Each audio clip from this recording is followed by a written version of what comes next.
Hello, and thank you for joining us today. This Making Flexible Working Work webinar is proudly brought to you by the Flexagility Group and mwah, Making Work Absolutely Human. My name is Vanessa Vanderhoek, the proud founder of Flexible Working Day, and I'm delighted today to be hosting a webinar with you with two of our amazing Flexible Working Day ambassadors, Roseanne Cartwright and Rhonda Brighton-Hall, who are both very passionate about bringing the human element back into work. Today, Rhonda and Rosie are going to be sharing with us their knowledge, tips and advice on leading flexibility in the future of work. Hello, Rhonda and Rosie. Thank you for joining us. Hello. Hi, Vanessa. Thanks for having us. So over to you. All right. Rhonda, would you like to introduce us for more? Absolutely. So I'm Rhonda Brighton-Hall. I'm the CEO and the founder of mwah, Making Work Absolutely Human. And Roseanne Cartwright is our business director here in Sydney and all over Australia, but certainly here in Sydney. We're a new and growing business, and we work really hard. We think the future of work has got a real element of flexibility and inclusion as foundational pieces to it. And so we were delighted to be included in the Flexible Work Ambassadors and to be on the webinar today. Thank you. And you've done some amazing research in this space. One of the pieces which I loved was your Happy Worker report, which I think you said has been downloaded a lot of millions of times. How many people have read your amazing report, which I'm sure you'll talk about a little bit later? I haven't looked at that figure for a long time, but it was a lot of people have read that report. And I think it's because there's so little Australian research. Yeah. So we rely so heavily on, something that was said in the Harvard Business Review or something like this. This is the first time with Bankwest Curtin Economics Centre where we actually did Australian research with Australian longitudinal data, which I think people love. They go, what's really happening here? And there were some great findings in it. Like, it's a really unique report. Absolutely. And we'll share a link to that with this webinar for Thank people you. so you can access it, because it is a great report. Very easy to read, and I think that's why it's been downloaded so much. Yeah. Now, where have we come from? This is the new normal, isn't it, Rosie? Flexible working is not the way of the future, it's the way of the now. It sure is, but I think it's really helpful to understand the beginnings and why we have been sort of set in these structures that we're in now, because the way that we work now doesn't work with the way work was designed originally. And a lot of the time when we talk about the future of work, we get really nervous and sort of go, what if this happens, or robots get us, or whatever it happens to be. But the reality is work is not working particularly well at the moment. So we're always like, well, it's not working particularly well now. Why don't we just make it better? But if you go back to where the current way we work started, it's actually 1860 was when it was set up in the Geneva Working Man's Conference. But it started about 20 years before that in the Australian context, with the unions asking for 888. 8 sleep, 8 recreation, 8 work. And that's what we're still working to, which is quite mad, isn't it? 160 years down the track, we're still going, oh, that works really well for all of us. And of course it doesn't anymore. And it's really interesting, like they lobbied so hard, didn't they, to get the 8 hours sleep, 8 hours rest, 8 hours work. And that's really how the factories, as I understand it, operated at the time, because there was that transition, wasn't there, from agricultural more into factory setting where someone had to come and turn the lights on. So you had to come to work at that time because the lights and machines were all turned on, and then you had to go home at a certain time because that's the time that the machines and everything were turned off, which then progressed, as I understand it, into more of a 24-hour shift. So then there were the 3 8-hour shifts. And we've evolved, haven't we? Like, technology is now an enabler. It's not something that we have to wait for someone to turn the lights on when we get to work. Yeah, as you said, it's now the new normal. It is. It is. And the new normal is, it's a 24-hour world. We're 24/7, we're working, we're sleeping, we're shopping, we're eating out. We're a global economy, so you can pick up the phone and or Skype or message people in other global sites around the place. So the 8 hours rest, 8 hours work 8 hours recreation doesn't ring true for most of us anymore. And so we're all busy trying to work out, how do we organize our lives that look different into these structures that don't actually work for us? And we know that the way we work is absolutely different. So you mentioned before the research report. We partner with Bankwest Curtin Economic Centre, and we did the report last year on happiness at work. And this year we worked with them on the Future of Work report. And again, it's the biggest study into what does work actually look like now. Mm-hmm. And there's some really rich data and great information in there around what we look like now and where we're moving towards. And what we know about the way that we work now is that, you mentioned us being a manufacturing economy. We're no longer a manufacturing economy. We're working toward being a service economy, and that's really got health at the forefront of that. Our labour markets are changing really, really fast because of technology, because of changing industry structures, because society will push against the machine and will force change. And, globalisation, we talked about that. We're also working shorter hours, which is really interesting. And there's certainly a gender bias in that, and it's primarily driven by carers' responsibilities. But increasingly, and this is what we find really fascinating, is increasingly people are choosing to work shorter hours. It's personal preference, and that's happening across genders. That's not gender specific. And we hear fears about the future, but there's a lot of optimism too. And the report will tell you that the things that people are really optimistic about are over 60% of us believe that technology and robots and all those things will actually help us in the way that we work and will be a good thing. They think it'll bring more opportunities for us. People with highly skilled jobs that have the option to work flexibly are doing so more often, and people who work for themselves or work from home are really positive about what a flexible future can look like. And we know where the jobs are that are set to change. So those jobs that traditionally sat in manufacturing, the lower skilled jobs, because we know where those jobs are, we're able to start planning for what does transition look like, where will new jobs be. So there's a lot of positivity around it. It's just, I think the onus is on organisations and leaders and individuals now to think about, okay, the future is actually here.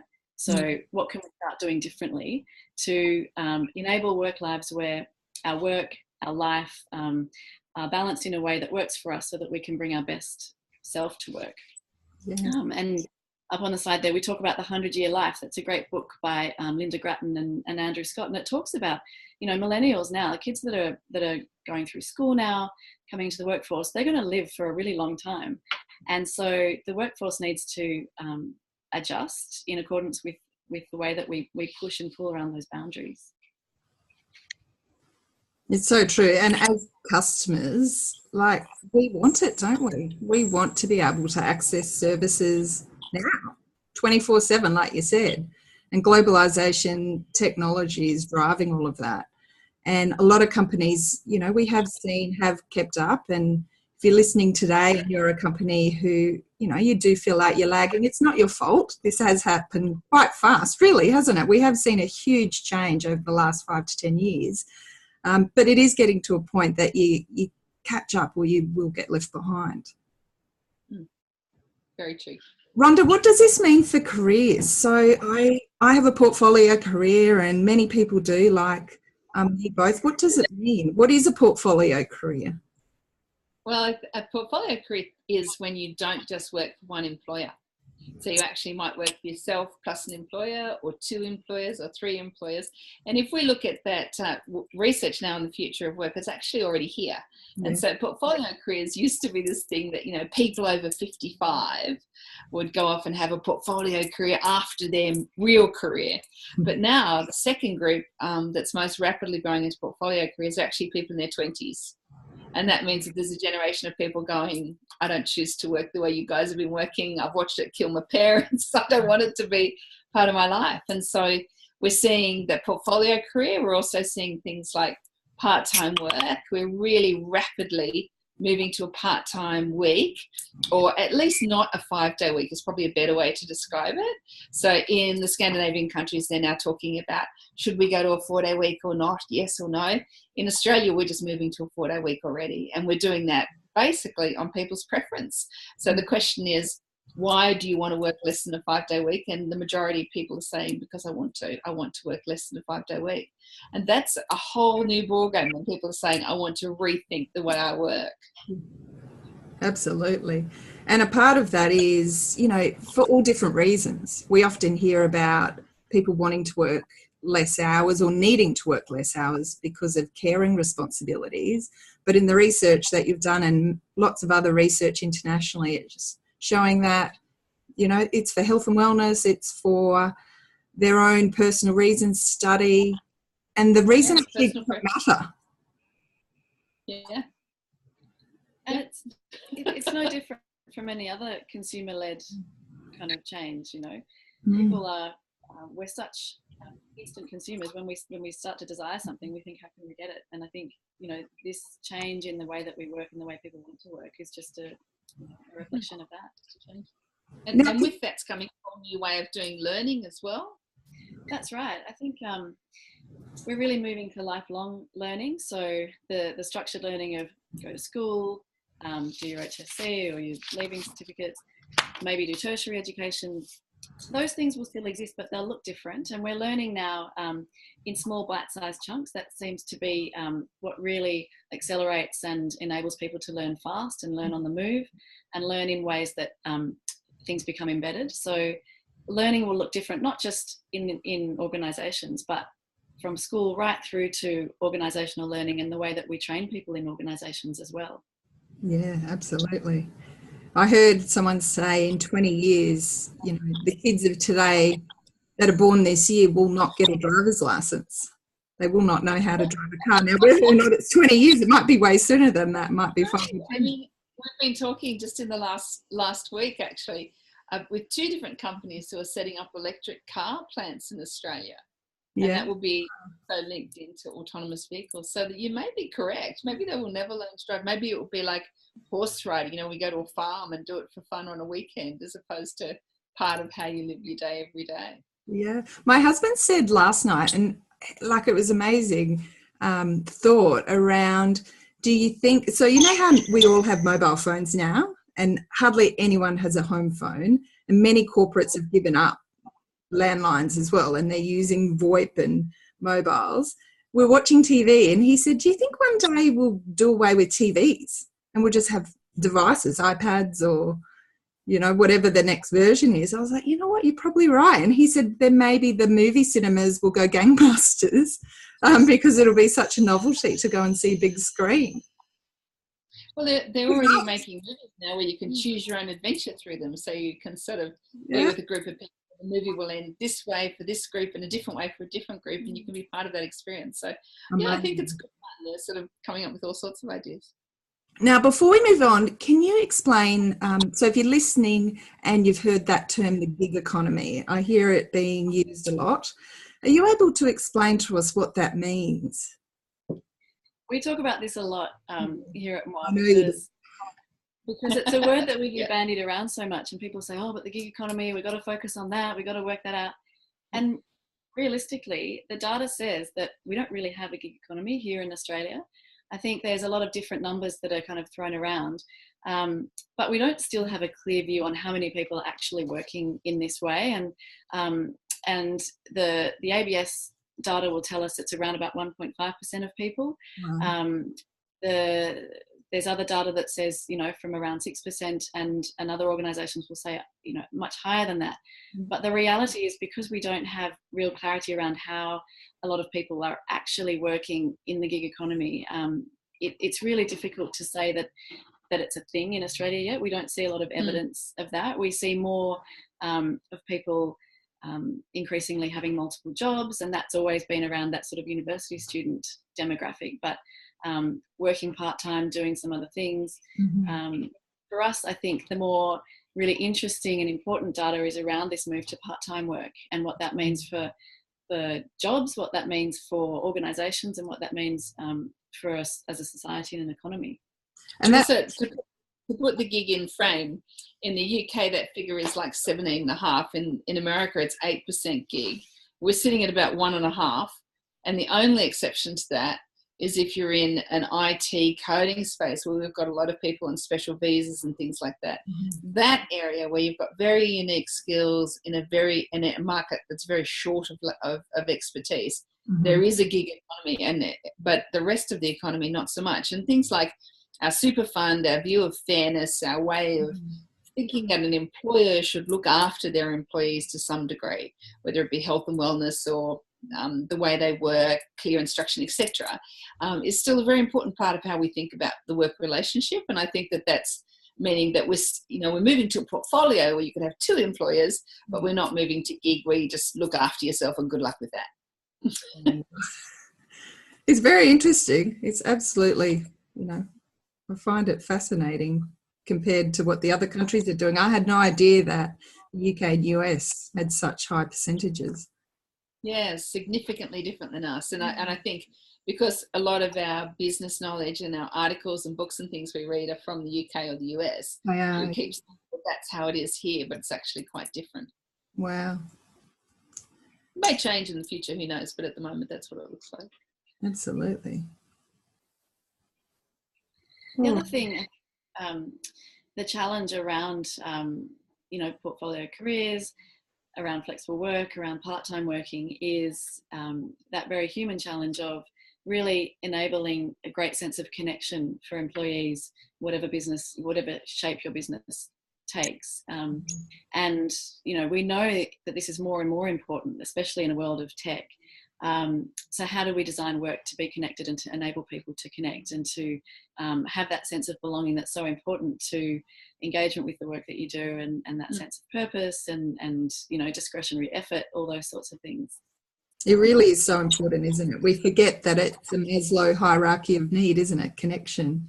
And when I hear often about people who've moved to a dispersed work model where people are working remotely a lot of the time, I'm not talking a day a week, I'm talking predominantly, there's that sense of isolation often. And what you said just there about making sure that you've got that connection and that human element is so important. It's a real lesson. So if you're listening and you're looking at embracing flexibility, there are ways, and you're going to talk from your own perspective and experience here. Rhonda? Oh, sorry. Yes. I'm in touch with the slides, so clearly. Not a problem at all. So what we know is we've been great advocates for flexibility for about as long as you have, Vanessa. But when you look at what stops it, often what stops it is the actual leader that's looking after a team or a person who wants to work flexibly. And it's as simple as that. So sometimes we push all this stuff down to a certain layer of leadership and then say, good luck. Whereas actually what organisations need to be doing is to support their leaders and their teams to work flexibly. And that starts with a very different mindset around, instead of it going, one more thing I have to do. But actually, if you go, wow, that person or those people are really important to us as a team and us as a business. Yeah. And how can we make it work? So that's sort of proactive. How can I make this happen?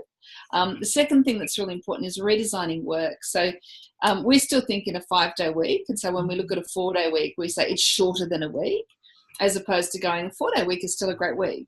And so what does work look like if we're designing it in tasks and bite-sized pieces, as opposed to dividing everything against a 5-day working week, which is not normal for a lot of us now.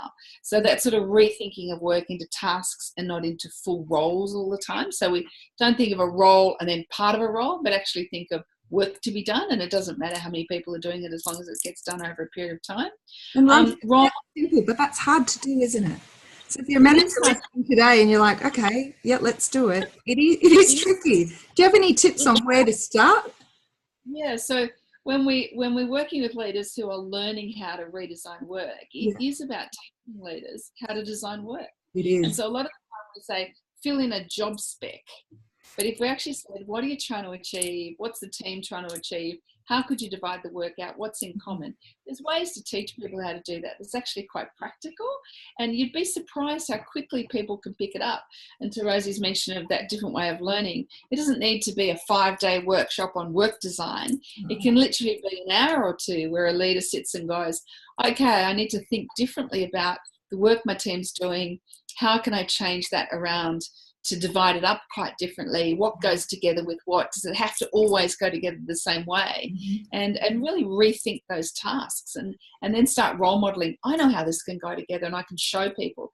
And if you get good at it, you get one leader that's good, they can actually sort of infect their whole peer group to say, we can all do this, let me show you how easy it is. Because if you get someone who's good at it, they suddenly realize that actually their team by individuals being more flexible makes their whole leadership and their team more flexible, which means things like agile or new issues or new priorities that are coming up.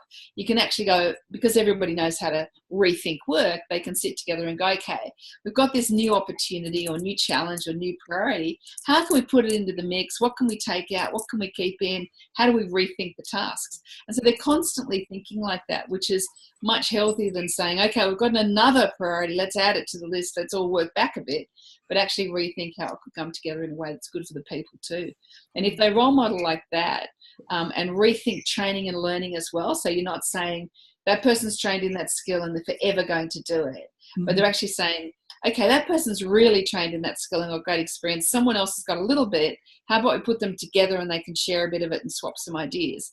So it's constantly thinking in a way where you bring diverse ideas, diverse experience together and getting those tasks designed for people. So it is very possible, and the way to do it is bite-sized small pieces of training that people can grab an idea, go and practice it and try it, grab an idea, go and practice it and try it, as opposed to going to giant workshops. I get a bit excited about that. But you're right, it's just the small tools. Like sometimes it's just having a template and a few tips on where to go and how to do it. And like you said, I like your word about infecting others. It's a game of pass the parcel, isn't it, really? Sharing and it keeps people relevant. So the reality is, if you can't lead flexibly, and many leaders can't, then already you're putting yourself at a disadvantage. You'll be competing for your career against someone who can do this and do it easily.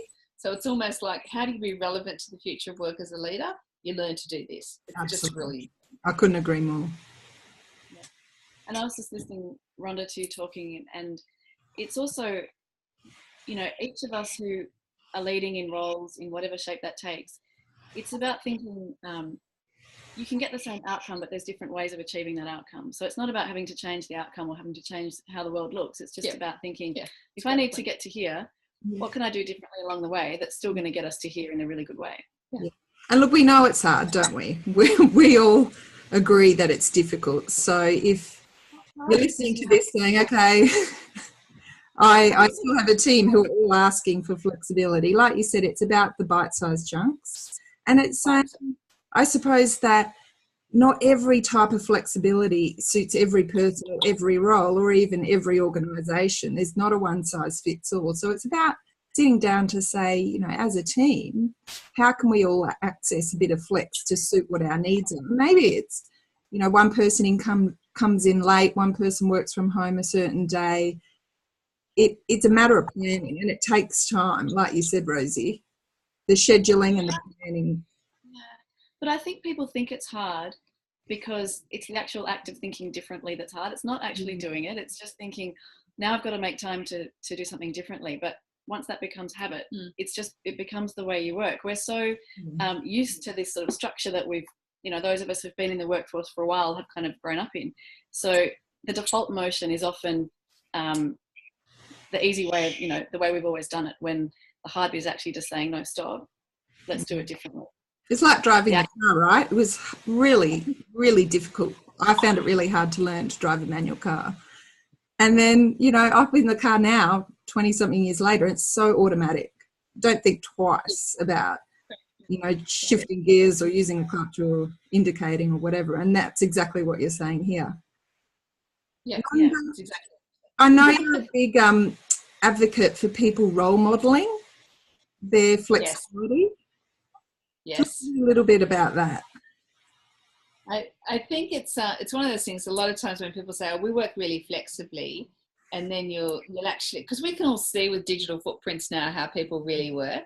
Yeah.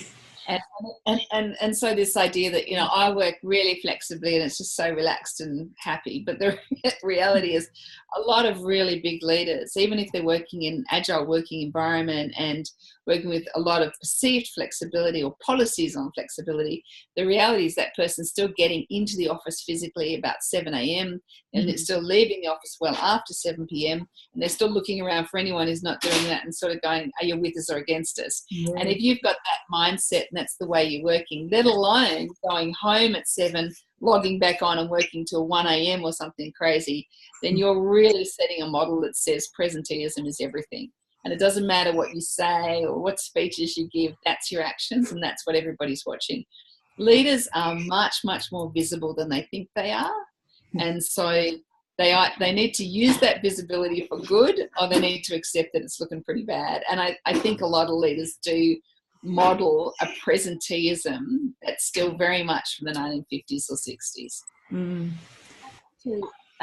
Modeling flexibility isn't just about saying, oh, here I am, I'm in a cafe today. That's one aspect, but that's not necessarily the only way, and it's not necessarily what the people in your own team can expect from flexible working or want themselves. We did see that data, to just reminding me, we made that point, Rosie.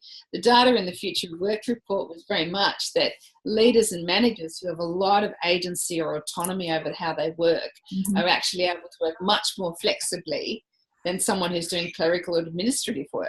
So that's very interesting. That means the boss is saying, look how flexible I am, but then the team that works for them is still present in the office connected to a computer stuck on the desk. Yeah. So we also have some way to go to say, not just role modelling how you personally work, but how you allow your team to work and how you enable your team by the way you design work or the way that you think about presenteeism. That's why I love you sharing your stories as Flexible Working Day ambassadors around how you do it, and all the many others who have shared, you know, it's different and it changes with age and stage. I don't know about you both, but for me, you know, I've done the career break, the unpaid leave, the start, you know, late, finish early, fly in, fly out for a particular corporate role I had. It's always changing. It's never a one size fits all for myself. And it's for different reasons. And I think by sharing stories, I think from last year, we reached over 1 million people on the day because people could relate exactly what you said there, Rhonda, about saying, you know what, I can make this work for me. Even if it's just a small change, can have a huge impact over 12 months. Yeah. And I think the nature of our lives now is that it will flex and change. So we'll go through stages where we can do the really long hours, or we can travel, or we can do fly in flat, and there'll be times when we can't and we need to be physically in a particular place.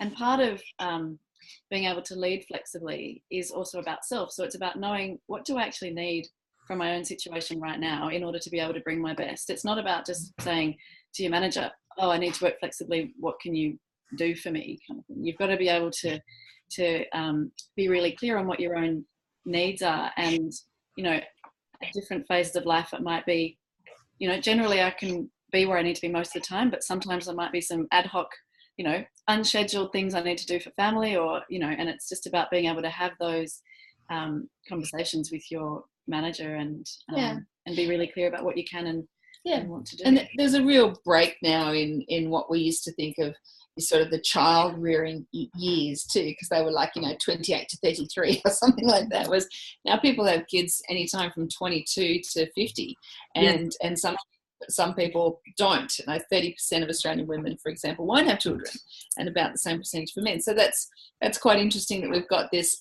People have flexibility for all sorts of different things, and that's okay. Do we really care what it's about?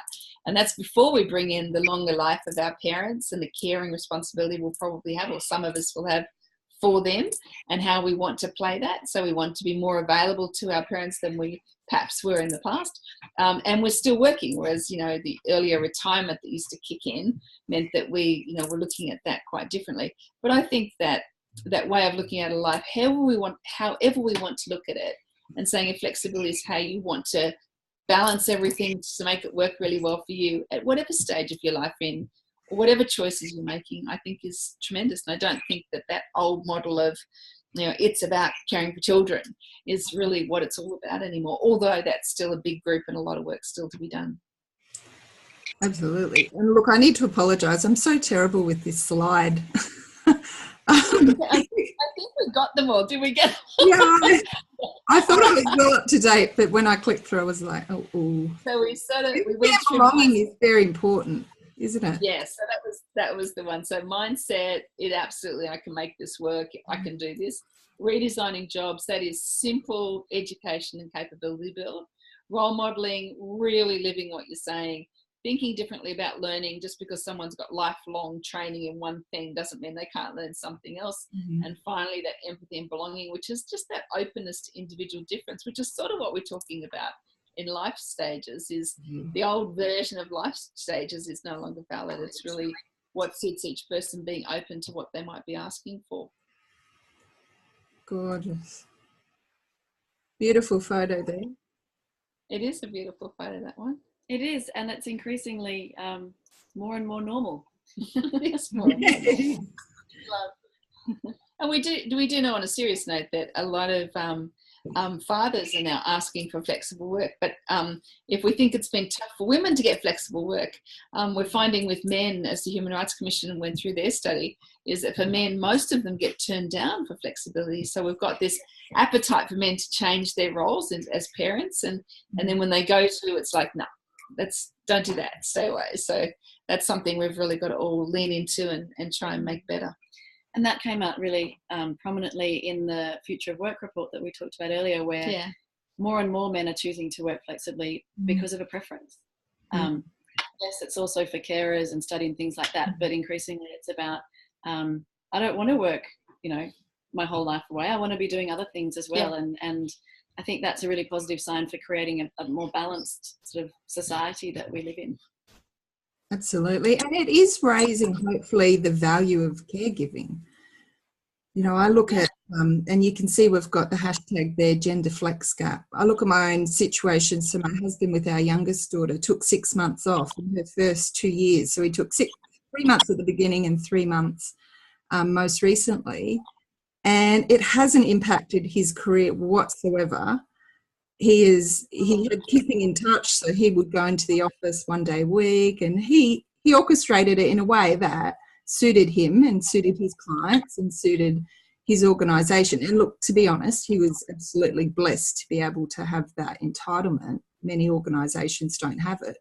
But despite that, the uptake in his organisation is so low. Even though the entitlement's there, men aren't taking it.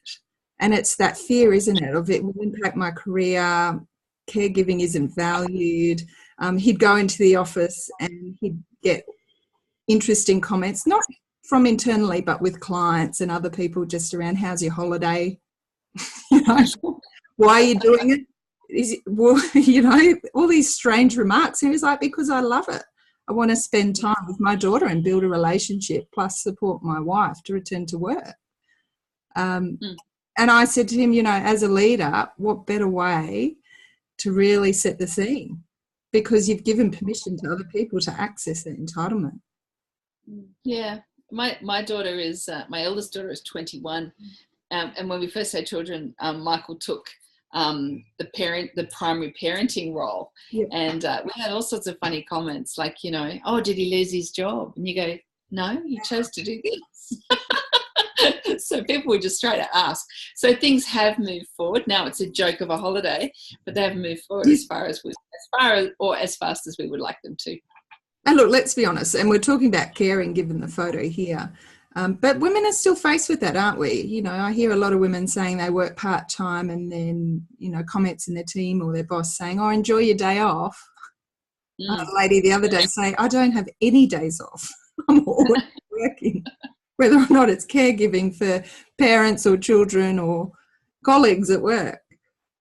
And that's just the facts of it, isn't it? It still happens, absolutely. But I think there are so many positive pockets where things are really progressing. And a lot of the work that we do is around helping leaders and employees and organisations to what we call own their own careers. So not just expect an organisation to kind of tell you how it's going to be or dictate your development, but, going back to the earlier conversation around how do you lead flexibility, you don't have to be necessarily a leader of a team to start leading flexibility. You know, it's something that we can all do, start to do through the course of our work and the way that we work with others, because it has to come from all of us, you know. And you mentioned your husband, you know, he was blessed because he could have that arrangement. Well, that should be an arrangement. You know, you shouldn't necessarily have to feel like you're so lucky because your employer lets you do it. You know, it should become true. Yeah. Well, even just a mature conversation around this is how I can bring my best to work. This is how I can, you know, work really well with the organisation. That's where we want to get to. Yeah. We're making traction, aren't we? Do you feel as though over the last years there's been I think we are. I think there's so many leaders, as Rosie's saying, there's so many leaders where they really want to make this work. They really get the fact that if they can't lead flexibility or can't lead people working flexibly, then they're really going to be pretty ordinary as a leader, and they'll be hard pressed to get a great team. I think that it's just part of life now, and it's a good part of life. So when you do get a team that's working at their best, that's got flexibility working well for them, that is fair and open in those conversations, what you'll find is their confidence is up, their contribution is up, their belonging is up, and as a consequence, you've got a really great contribution from everybody, and that's good for everybody as well. So it does, when it works well, it works really well. But you know, it just takes a bit to get people used to it and to be very practical about how to manage it. It's fantastic. Thank you very much for sharing how we can make it work. So do you want to share a little bit about mwah, making work absolutely human, and what you do? Well, mwah is a first new business. We only launched in February last year, but we've so far it's going incredibly well. So we're really thrilled. But one of the things we do is we just rethink work and rethink leadership with it. So flexibility sits right in the heart of that. You're really talking to leaders and organisations about rethinking the way they design work, rethinking the way that they've got their culture set. So it's much more progressive than how it could be for the future, which we think works better for human beings as well. And you've got some amazing tools and resources on your website, some videos. You're famous, Rhonda. You've been on TV a few times. So I highly recommend that you log on and have a look and sign up to the mailing list. You've got great resources that you send out on a regular basis. So. Thank you very, very much. And we love the work that you're doing too, Vanessa. So thank you for including us as ambassadors, because we certainly are. You're most welcome. Happy Flexible Working Day. Happy Flexible Working Day to you too. Thank you.